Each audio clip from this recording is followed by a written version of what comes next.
کے بعد محفل کے اور مجلس کے ہم نے کچھ آداب سیکھے ہیں، جس میں نجوہ کی بات بھی ہوئی اور جگہوں میں وسعت پیدا کرنے کی بھی بات ہوئی۔ اس سے پتہ چلتا ہے کہ اسلام ایک مہذب دین ہے۔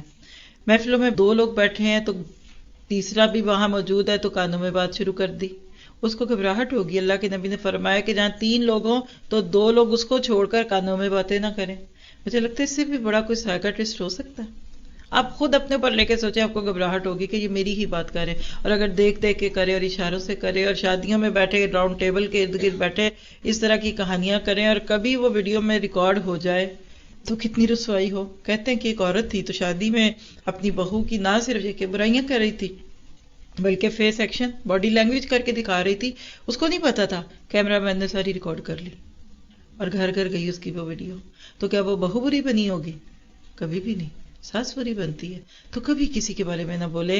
دیکھیے آپ تو جو زندگی رہ گئی ہے باخلاق بنیے، میٹھی زبان لائیے۔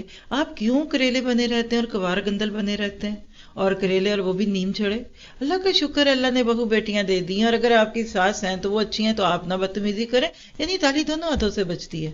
آپ بیوی ہیں تو آپ اپنے شوہر کے ساتھ میٹھے بول بولیے۔ آپ اس بندے کو کیوں ہر وقت تانے دیتی رہتی ہیں کہ تمہاری ماں نے یہ نہیں سکھایا، اب وہ نہیں کیا؟ اور اگر آپ شوہر ہے تو اپنی بیوی سے اچھے رہے۔ دیکھیے اور کچھ نہیں کر سکتے تو وہ کہتے ہیں نا کہ بندہ گڑ نہ دے گڑ جیسی بات تو کرے۔ آپ کسی کو کچھ نہیں دے سکتے، آپ یہ کہہ دو کہ معاف کرو اللہ بھلا کرے۔ تم آگے سے بدتمیزی کیوں کرتے ہو؟ کبھی آپ ملازموں کے سے بڑی بدتمیزی کرتے ہیں، ایک دن وہ نہ آئے تو لگ بتا جائے گا یہ کرتی کیا۔ سسٹر تھی تو انہوں نے کہا میرے میاں روز آ کر پوچھتے ہیں کہ تو نے صبح سے کیا کیا، تو ان کو نہیں دکھتا میں نے کیا کیا؟ تو میں نے کہا ایک دن نہ کریں، دکھ جائے گا۔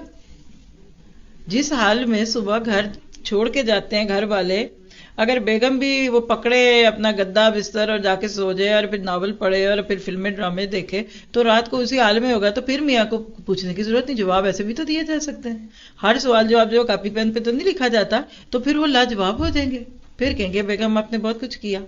ایسا ہی ایک شوہر تھا، بیوی کو ہر وقت یہ تانے دیتا تھا، کہنے لگی اگر میں کرتی کچھ نہیں تو مجھے بھی میکے چھوڑا ہے، میکے چھوڑا ہے۔ پھر اس کو لمحہ لمحہ یاد آیا اور صرف 24 گھنٹے بھی نہ رہ سکا، اگلے دن میکے جا کر اس کو لے آیا کہ بیگم چلو میں تمہارے بغیر نہیں رہ سکتا۔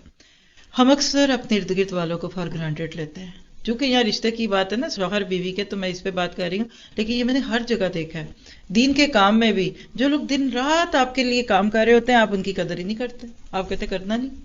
وہ ملازم، وہ ماسیاں اور وہ چوکیدار، وہ ڈرائیور بابے جو بیچارے روٹی نہیں کھاتے اور آپ کے ادھر سے ادھر کے کام ہی کرتے رہتے ہیں، آپ کہتے کیا کیا؟ بی تھینک فل۔ زندگی میں کامیاب ہونا ہے نا تو پہلے بندوں کے شکر گزار ہوں، پھر اب کے۔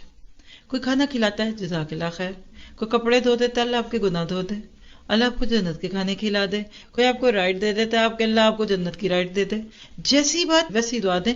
آپ دیکھیے کہ آپ سے خیر سمٹے گی بھی نہیں۔ تو آج سے انشاءاللہ ہم نے اپنے لیے یہ نیت کرنی ہے۔